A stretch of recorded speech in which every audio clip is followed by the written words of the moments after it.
Вместе с 90-ми ушли и многие гаджеты того времени. Пейджеры, автоответчики и электронные органайзеры. Молодежи бывает сложно даже догадаться об их предназначении, но некоторые из артефактов 90-х все еще продаются даже сейчас. И на самом деле ты скорее всего слышал о каждом, а может даже провел не одну бессонную ночь в попытках пройти одну из этих легендарных игрушек. Ну или в мечтах заполучить один из топовых гаджетов этой эпохи. Итак, 8 гаджетов из 90-х, аналоги которых можно купить даже сейчас. Поехали!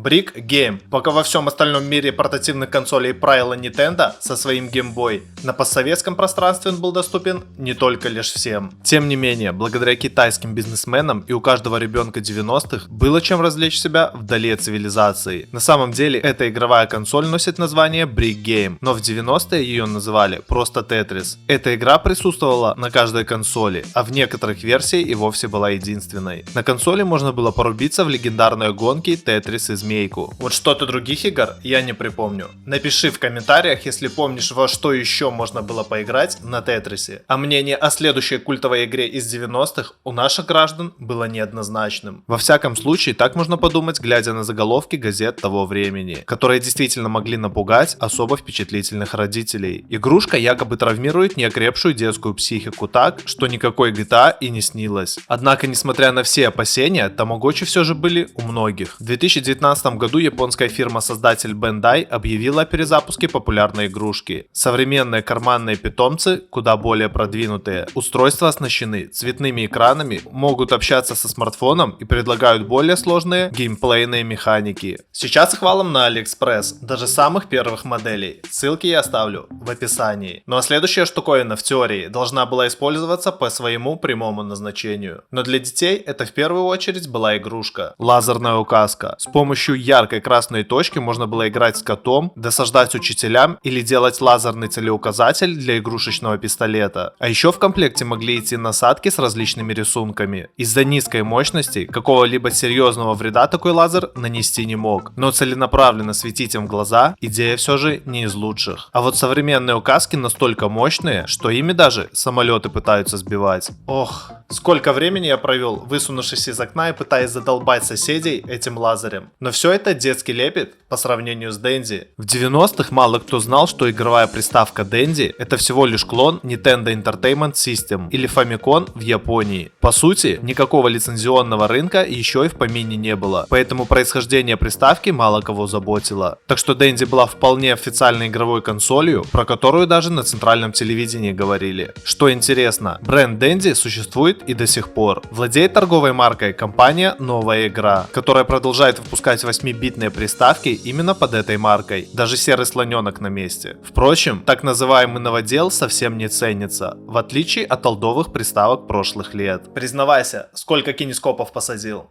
Я лично не раз сталкивался с ситуацией, когда после бесконечной игры цвета телека меняли свои оттенки. И прилетало мне за это знатно. А следующий гаджет из 90-х в то время точно давал прикурить Apple Watch.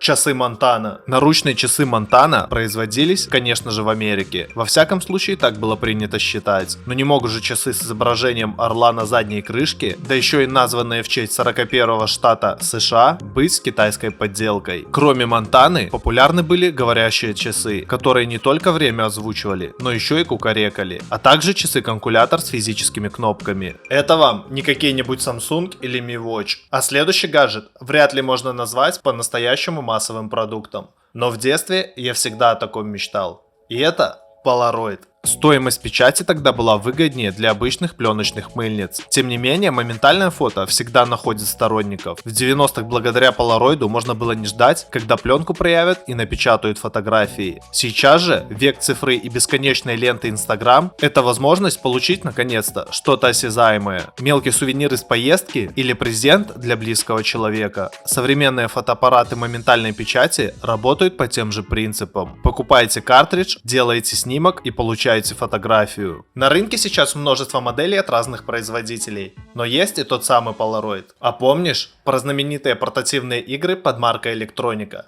самая известная из которых была «Ну погоди». И если японские консоли тогда мало кто видел, то в электронику хоть раз играл каждый. Оригинальный Game Watch сейчас можно найти разве что на вторичном рынке. Но в 2020 году Nintendo выпустила новое устройство в честь 35-летнего юбилея Super Mario Bros. В отличие от оригинала, это вполне современное устройство с полноценным цветным экраном. На самом деле они были практически полной копией Game Watch, производимыми японской Nintendo. И возможно тебе довелось подержать ее в руках, а следующий гаджет держать в руках было как минимум неприятно. Это не совсем гаджет, а скорее игрушка. С виду обычная упаковка жвачки, но с сюрпризом в виде выскакивающего таракана или слабого удара током. Естественно, напугать таким приколом можно было только свою младшую сестру, да и то один раз. Современные версии практически ничем не отличаются от оригинала 90-х годов, да и стоят они очень дешево. Впрочем, смысла в такой покупке еще меньше, чем раньше. Разве что поностальгировать. Если ты еще помнишь про те интересные времена,